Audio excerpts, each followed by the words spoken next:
بسم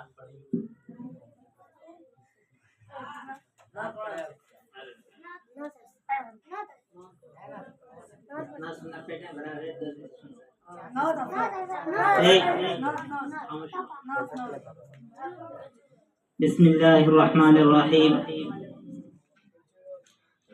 الحمد لله نحمده ونستعينه ونستغفره ونؤمن به ونتوكل عليه ونعوذ بالله من شرور أنفسنا ومن سيئات أعمالنا.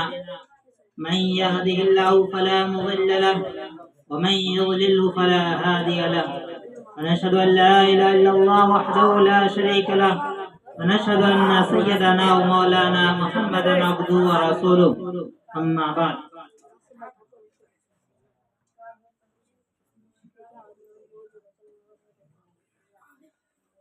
أعوذ بالله من الشيطان الرجيم. بسم الله الرحمن الرحيم.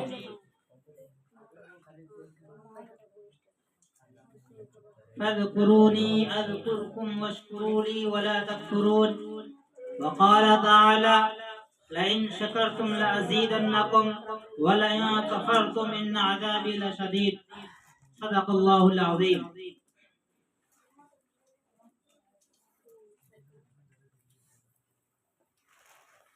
سب سے پہلے اللہ تبارک و تعالیٰ کا لا انتہا احسان و کرم ہے کہ اللہ رب العزت نے پورے مکمل 1 سال آپ حضرات کو اور مجھے اللہ تعالیٰ کا دینی علم، دینی تعلیم سیکھنے اور سکھانے میں ماشاء اللہ بحسن خوبی پورا سال مکمل ہوا.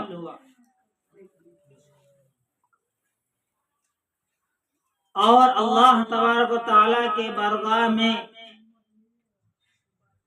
یہ دعا کرتے رہنا چاہیے کہ اللہ رب العزت ہمیں ایسی زندگی کی بار بار توفیق دے اور اللہ تبارک و تعالی ہم سب کو دین کا خادم کے لیے چن لے اور ہمیں اللہ کا ہر دن ہر ایک لمحہ اللہ کا شکریہ ادا کرنے کا جس طرح حق ہے اللہ کا شکر گزار بندہ بن جائے.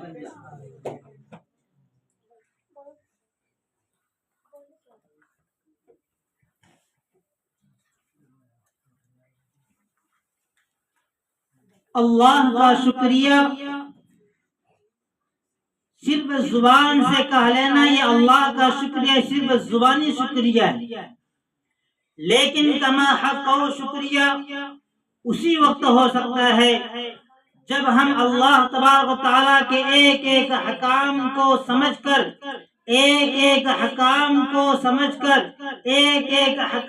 کو حاصل کر کے اللہ کے رسول اللہ صلی اللہ علیہ وسلم کی سنت کو پڑھ کر رسول اللہ صلی اللہ علیہ وسلم کی سنت کی اطاعت کر کے جب ہم اپنی زندگی گزاریں گے تبھی جا کر ہم اللہ کے کما حق و شکر گزار بندے کہلائیں گے.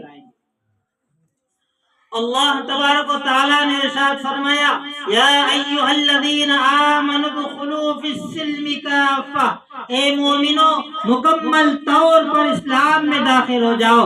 ہم مکمل طور پر اسلام میں اسی وقت داخل ہو سکتے ہیں جب تک ہم اللہ تبارک و تعالیٰ پر ایمان لانے کے بعد اللہ تبارک و تعالیٰ کے جو احکام شرعی ہے، نماز پڑھنا، روزہ رکھنا، زکوٰۃ دینا، حج ادا کرنا، اسی طرح رسول اللہ صلی اللہ علیہ وسلم کی جس طرح سنت ہے اس پر عمل کر کے چلیں گے تبھی جا کر ہم اللہ کے رسول اللہ کے فرمان کے مطابق یا ایھا الذین آمنوا ادخلوا فی السلم کافہ کے مطابق ہم اسلام میں مکمل طور پر داخل ہو سکتے ہیں.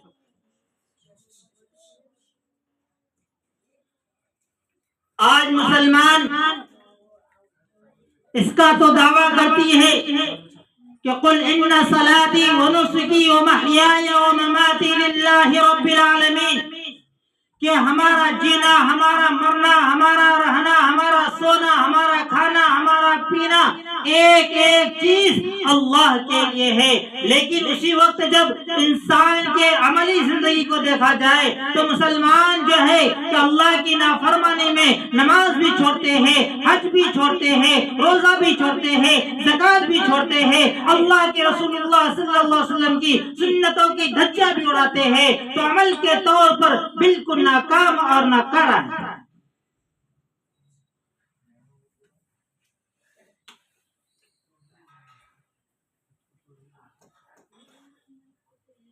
صرف زبان سے کہہ لینا اللہ تبارک و تعالیٰ نے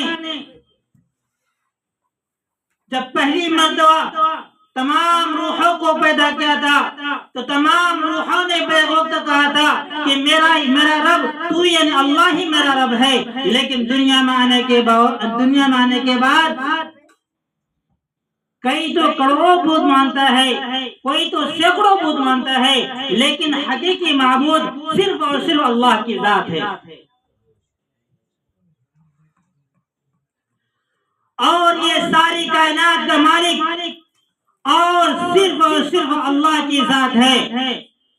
زمین و آسمان، چرند و پرند، ہوا، بر و بحر، خشک و تر، ہر طرح کا مالک، تمام چیزوں کا جو مالک ہے، زمین و آسمان کے مابین میں جتنی بھی چیزیں ہیں ساری کائنات کا مالک ہے تو رب العالمین یعنی اللہ رب العزت۔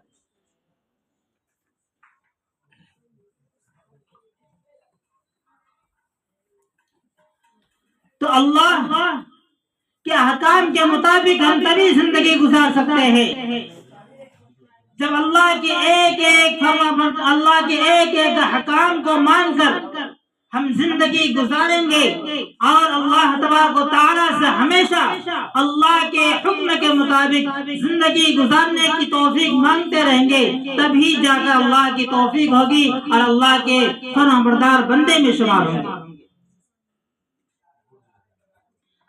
تو بلا تاخیر ماشاء اللہ اس سال کا جو ہفتہ واری پروگرام جو انجمن تھا اصلاح اللسان طلبہ مدرسہ عربیہ فیض القرآن بحسن خوبی اختتام پذیر ہوئی، اور اللہ تبارک و تعالیٰ سے دعا ہے کہ اللہ تبارک و تعالیٰ اس شجر کو تا قیامت قائم و دائم رکھے اور ہرا بھرا رکھے۔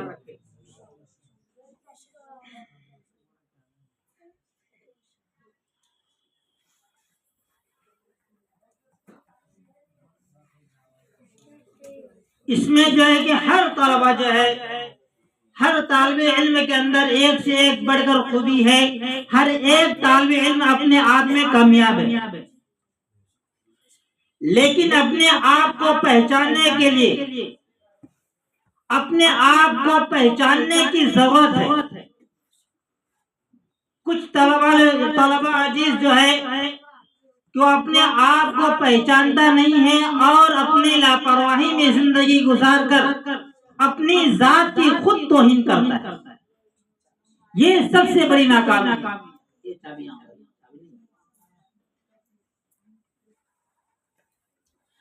ہر انسان کے اندر اللہ رب العزت نے الگ الگ قسم کی ایک ہنر رکھا ہے۔ ہر انسان کو اللہ تبارک و تعالیٰ نے اتنا قابل بنایا ہے کہ وہ اپنے گمان کے مطابق سوچ بھی نہیں سکتا ہے کہ ہم اتنے قابل ہیں، لیکن اپنی ذات کو پہچاننا، اپنی قابلیت کو پہچاننا اور اپنی قابلیت کو تراشنا ان کی خود کی ذمہ داری ہوتی ہے۔ اگر انسان اپنی قابلیت کو اجاگر نہیں کر پا رہا ہے تو ان کی لاپرواہی اور سستی۔ اللہ رب العزت نے ہر طلبہ کو چن کر اس لیے لایا ہے کہ ہر ایک طالب علم کے اندر اتنی قابلیت ہوتی ہے کہ اللہ کے حکم اللہ کا دین سیکھ کر وہ عوام میں جا کر اللہ کا دین سکھا سکتے ہیں اور اللہ کے دین کا خادم بن سکتے ہیں۔ اگر وہ اللہ کے دین کا خادم نہیں بن پا رہا ہے تو ان کی اپنی ذاتی لاپرواہی ہے، اس میں ادارے کا اور اللہ تبارک و تعالیٰ کی توفیق کا کوئی قصور نہیں۔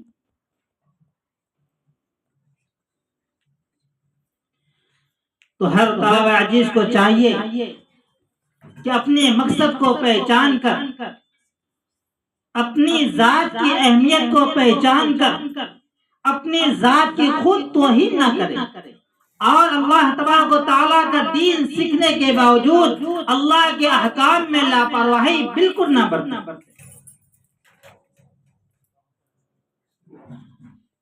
آج مدرسے کے طلبہ مدرسے میں رہ کر کمتری کا شکار ہے، احساس کمتری کا شکار ہے کہ پڑھنے کے بعد ہمارا کیا ہوگا۔ ارے جن کے رکھوالے کا ذمہ دار اللہ رب العزت نے خود لی ہے کہ انا نحن نزلنا الذکر وانا له لحافظون، کہ ہم ہی نے قرآن کو نازل کیا اور ہم ہی قرآن کے محافظ ہے۔ جو قرآن کے محافظ ہو سکتا ہے، قرآن کے پڑھنے والے کا کیا وہ محافظ نہیں ہو سکتا؟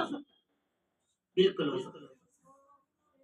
اللہ رب العزت یہاں تک کہا جو قرآن سے محبت کرتا ہے انہیں ان کی بھی حفاظت کی ذمہ داری اللہ رب العزت نے لے کر رکھی ہے۔ جو قرآن کریم کو، جو طالب قرآن کو سیکھنے والے کو عزت کی نگاہ سے دیکھتا ہے، جو طالب علم کو قرآن کی تعلیم حاصل کرنے والے کو جو محبت سے دیکھتا ہے، جو انہیں عزت دیتا ہے، ان کی بھی حفاظت اللہ رب العزت کرتا ہے۔ جب قرآن سیکھنے والے کو محبت کی نگاہ سے دیکھنے والوں کی حفاظت اللہ رب العزت کر رہا ہے کہ قرآن سیکھنے والوں کی حفاظت اللہ تبارک و تعالیٰ نہیں کر سکتا۔ کہا خیرکم من تعلم القرآن وعلمہ، قرآن کو سیکھنے والا، قرآن کو سکھانے والا سب سے بہتر ہے۔ اس کے باوجود کھڑے ہو کر پیشاب کرنے والے کو دیکھتا ہے، ان کی تو بڑی بڑی بلڈنگیں ہیں، ان کے پاس تو بڑے بڑے بنگلے، ان کے پاس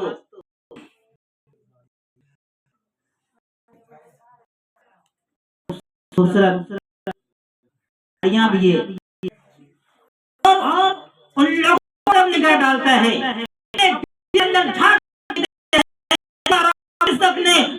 آخرت میں سب سے معجز کتاب جو ہے اللہ نہیں دے رکھا ہے میرے دنیا والی طرف نگاہ دوڑا۔ قرآن پڑھ کر بھی قیمت ہو سکتا ہے،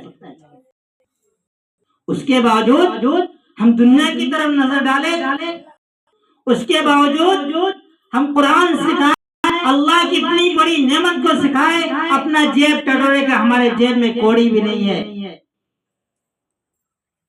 اللہ کی نعمت کے سامنے اس کا جیب سے کوئی تعلق نہیں۔ جیب کا تعلق معیشت سے ہے، اپنی معیشت مضبوط کرو۔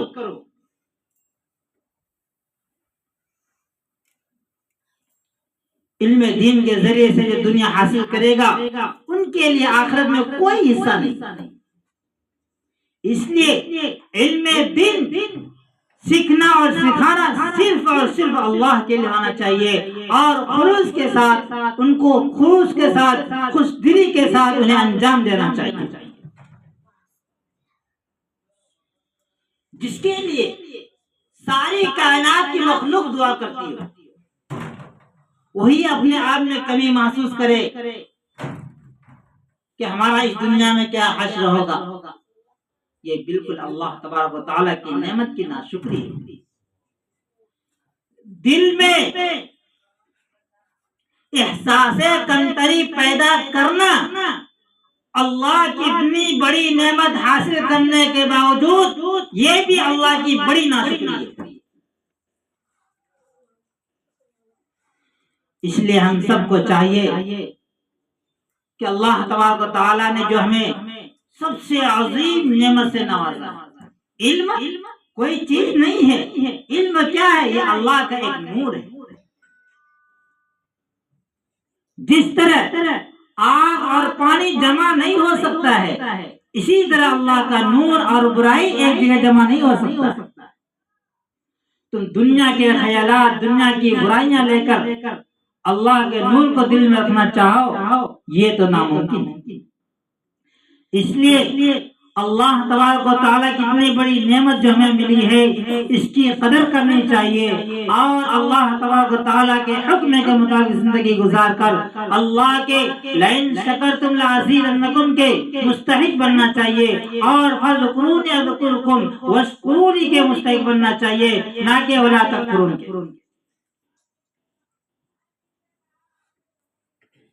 تو اسی بات پر میں اس مجلس کا اختتام مجلس کی آخری دعا کے ساتھ کرتا ہوں۔ سبحان اللہ بحمدہ،